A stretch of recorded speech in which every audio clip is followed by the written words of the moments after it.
Hi everyone, it's Mr. Banish, and in this video we're going to take a look at covalent bonds. The textbook starts off by telling you that you have an English project that's due, and the assignment is to write a story and to illustrate that story. And you're given a partner, and so when you're talking with your partner, you discover that they're pretty good at writing, and you know that you're pretty good at artwork and doing the illustrations, and so together you set up a plan where one person's going to do the artwork, which is going to be you since you're good at it, and the other person is going to do the writing of the story. And so together what you're doing is you're using what you both have as qualities to share the work. And so the same thing happens for atoms. What they're going to do is they are going to share electrons to become more stable. And so let's start by defining covalent bonds. And a covalent bond is going to be a chemical bond formed when two atoms share electrons. Okay, so they're going to share the electrons. And these are going to happen when they are non-metals most of the time. And so how do we know if it's a non-metal? When you look at the periodic table of elements, you're going to discover that there are different colors that are the different boxes. And if you use the key, you'll see that it is either a metal, a non-metal, or a transition metal. And so these are going to be the majority of the time non-metals. In the previous section, we were learning about ionic bonding, and when it was ionic bonding, most of the time it was a nonmetal and a metal. Okay, so we can see that the difference now is that we have two nonmetals that are bonding together. Alright, so an example of that would be if we take fluorine and we put our valence electrons, so it has 7 valence electrons, so we'll circle those, and you can see that it is one short of completing the octet rule. And we put our other fluorine, and again this one is one short of completing the octet rule. What it's going to do is that these two can just share this each of its one electron, and they can form a bond. And so what happens is that fluorine is going to share this electron right here, and so I can draw another fluorine and put in the rest of the bonds. And so what's happening is that these ones that are right in the middle here are now going to share, and so we can count these by going 2, 4, 6, and now because they're sharing this pair, it is going to be 8. So 2, 4, 6, 8 for this fluorine, and then this fluorine is going to have 2, 4, 6, and again they're sharing this pair, so that makes 8. So each one is completing the octet rule. And we can even go further than that and draw it with a single line, and then we can put our dots over the top and on the sides for this example. And again, this part right in here, we call that a single bond. Okay, so that is called a single bond. Alright, so that's an example of a covalent bond where you have two nonmetals that are pairing up to bond with one another by sharing the electrons. And this attraction that's occurring inside of this shared pair here is going to be the covalent bond, and that covalent bond is going to be the attraction for the atoms that are attracted to the nucleus, and so they're going to attract because of the shared pair. Alright. Another way of describing this is going to be a nucleus. So let's get back in here and describe it not as a nucleus but as a molecule. So a molecule is going to be a neutral group of atoms joined by covalent bonds. Okay, so let's take water for a second here. So we have H2O, and we know that oxygen has 6 valence electrons, so we'll put those in. And we know that hydrogen has 1 valence electron, so we'll put those in. And what happens is that we know that if this one can slide into that position and this one can slide into that position, what's going to happen is that it's going to create a bond that will look something like this. Now, we're not going to talk about the bends of the angles, and I know the textbook gets into that a little bit about nonpolar and polar, and there were some questions on the worksheet about that, but there won't be anything on the quiz with that. So for right now, just focus on the fact that what's happening is that this hydrogen is giving up the 1 to the oxygen, and what it's doing is it's creating a neutral group, because this oxygen at one point in time had a charge of -2, and each one of these had a +1 and a +1. And so what they're doing is they're canceling out this -2, because now the oxygen has completed the octet rule and they are able to share the electrons. And so that is an example of a molecule. Alright, so again, this time it's forming a covalent bond in between there because of the fact that we've created a neutral group, a neutral charge. There's no charge that would be on this because they've canceled it out. Alright, so let's take a look at another example. So let's take N, which is nitrogen, and H3. So, and then that's hydrogen. So nitrogen has a charge of +3 on it. I'm sorry, -3 on it. Let's change that. So this is going to be -3 on it. And we have 3 hydrogens, which has a +1 and a +1, and another one, which is +1. And so what happens is that these slide into the positions. And what is going on is that nitrogen now has a bond in which at one point in time it was -3 charge on it, but it's filled up these remaining spots, and so now it has 2, 4, 6, 8, so nitrogen is stable, and hydrogens get to come along for the ride. And so this is another example of a molecule. Alright? Alright. So we've established that there are going to be single bonds. Let's talk a little bit about double bonds for a second, and triple bonds. A double bond is going to be where you have 2 pairs of electrons that are going to be shared. And a triple bond is going to be where you have 3 pairs of electrons. Okay, so those are a couple definitions there. So let's take a look. If we take O2, oxygen, and so oxygen has 6 valence electrons. And if you take another oxygen molecule,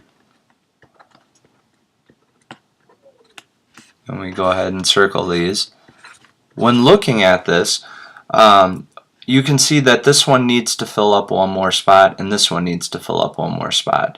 And this one is in the same position where it could fill up one here and one here.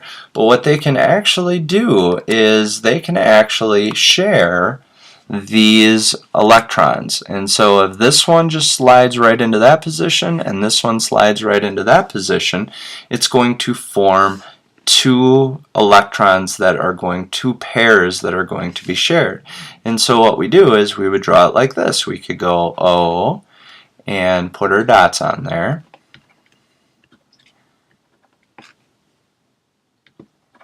And then let's draw the other one. We'll put it in red. And so we'll do this one right next to it. So here and here and here, here. And so now what we're going to do is we're going to attach those two together, and we're going to attach those two together, and you can see that they start to form two lines. And so we can actually say that it would form a double bond between them. And so we could put the dots on top and bottom. And so because there's two lines, it means that there's two pairs of electrons that are being shared, one and the other one right there, and then one and the other one right there. So oxygen now here has 2, 4, 6, and 8 for this one. This one has 2, 4, 6 because it's sharing that one, and 8, so it's completed the octet rule. And so this is called a double bond. A double bond. Alright, so let's take a look at another example of that. So let's clear that out, and let's take CO2, so carbon dioxide, and we know that carbon has 1, 2, 3, 4 valence electrons. Oxygen has 1, 2, 3, 4, 5, 6, and we have 2 oxygens because of the subscript there. 1, 2, 3, 4, 5, 6. Fill that up. So what we see is that this oxygen is too short of completing the octet rule. This one is too short of completing the octet rule. This one is 4 short of completing the octet rule. And so what we can see is that if these, and we'll switch the color again so you can see where I'm connecting them. So if I connect this one and this one together, and this one and this one connected together, and I put this one and this one together, and this one and this one together, you can see between this oxygen and this carbon there's one pair shared and a second pair that is shared. So again, this is going to form a double bond, and then between this carbon and this oxygen it's going to have one pair shared and another pair shared. So what we do is we'd put a C with a double bond to the oxygen, and we can put our valence electrons on top and bottom for the oxygen that are remaining. So now for oxygen we can check to see how many it has. It has 2, 4, this line right here is 6, and this one is 8. So this oxygen is good to go. When we check with carbon, it has 2, 4, 6, 8, so that carbon is stable. This oxygen has 2, 4, 6, 8, and so that one is stable as well. Again, this is an example of a double bond where they are sharing 2 pairs of electrons. Okay, let's take a look at the triple bond. So let's take nitrogen and let's give it a subscript of 2. Nitrogen has 5 valence electrons, so we can close that out, and let's put this nitrogen with 5 valence electrons. And so now when we look at this, you can see that this one is 3 short of completing the octet rule, so 1, 2, 3, and this one is 3 short, 1, 2, and 3 of completing the octet rule. So if we combine them together, so we share those, and we share those, and we share those, what you can see is that there's now 3 lines that exist. So 1, 2, and 3. And so this is called a triple bond. They're actually sharing 3 bonds together, 3 pairs of electrons. So we'd write that with 1, 2, 3 between there. And you can put your 2 dots over the top showing the leftover electrons that exist. And so this is an example of what we call a triple bond. There are no more than a triple bond. It's a single bond, a double bond, or a triple bond, so there are no more after this. Alright, so this is an example of a triple bond. One other definition I want to quickly touch on is a molecular compound. And what a molecular compound is, it is a compound, which means that it is 2 or more elements that are grouped together that are composed of molecules. And so if you remember, we defined the molecules before as being covalent bonds. Alright, so pretty straightforward there. Alright, and we're getting towards the end here, guys. Let's talk quickly about some properties. Okay, some properties of covalent bonds. One thing is that they are going to have low melting points, which means that if you heat them up, they're going to break apart pretty easily. They also are going to have low boiling points. Okay, so again, they're not going to heat up nearly as warm as we saw with the ionic compounds. They are poor conductors of electricity. Okay, so these are three properties that we could describe, and what we notice is that they're very different than the ionic bonding. We saw that those ones had higher melting points, higher boiling points, and that they were good conductors of electricity. So if you can remember the ionic compounds, remember that the covalents are pretty much the opposite. All right. The section does talk a little bit about polar bonds and nonpolar bonds. I'm just going to give you the definitions of those, but like I said, don't spend a lot of time looking over those concepts other than knowing that a polar bond is a covalent bond in which electrons are shared unequal. And so I'll write that real quick for you just so you have it. But don't spend a lot of time studying this right now. This is a more abstract concept that I want to get into for our grade level. But a polar bond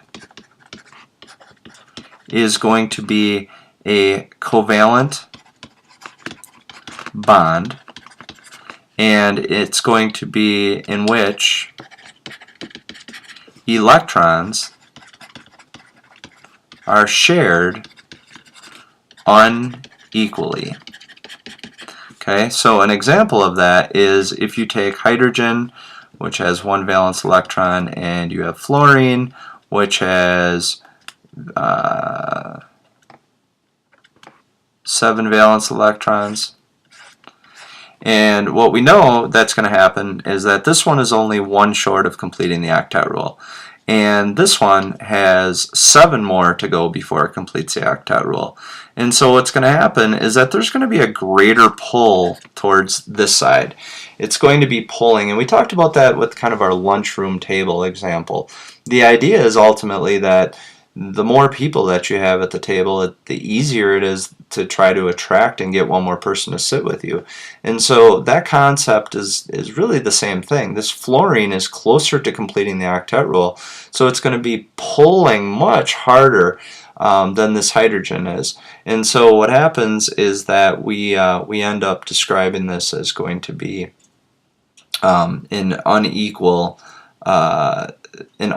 pull. So it's an unequal pull because of the fact that it's much closer to that. And so this is going to have the negative charge. This one is going to have the positive charge.